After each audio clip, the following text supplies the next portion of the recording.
Welcome to the S&T Geotronics Lab. Today we're going to start assembling the STG grow light PCB. If you've got a kit, inside the kit there's a printed circuit board that we designed just for this grow light, and it takes Arduino Mega Pro Mini, 2560 Mega Pro Mini, which should be in a little plastic pouch like this.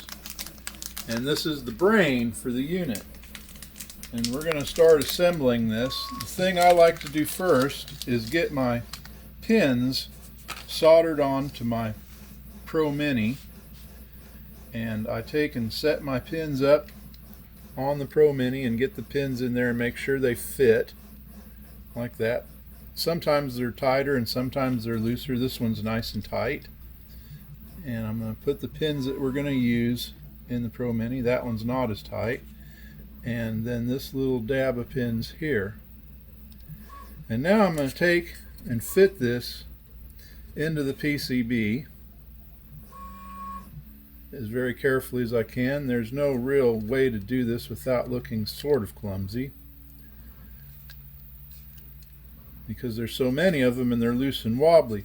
Now that the pins are in the Mega and in the PCB, I'm going to lay the PCB down on my work surface, and the pins and the PCB will hold the pins in the Pro Mini nice and sturdy. And I'm going to grab some solder and my soldering iron, and I'm going to tag the corners so that nothing moves.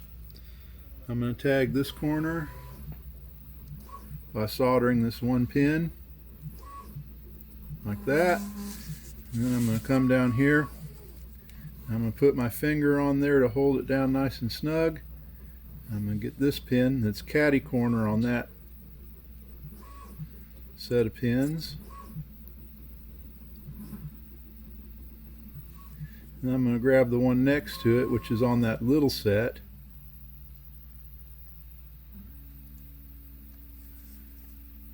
And then I'm going to grab this one, catty cornered it on that little set.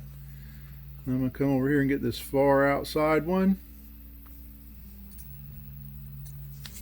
And I'm going to spin the device under my finger and get this one right here. And now the pin assemblies are connected nicely to the Pro Mini Mega, and you can just go ahead and leave it sitting in the PCB while you solder the rest of them up. And you'll just start soldering pins. It's best to put the soldering iron against a pin without solder, and then go to the next one over here and solder, and go to that one and solder, and you're going to go all the way around this.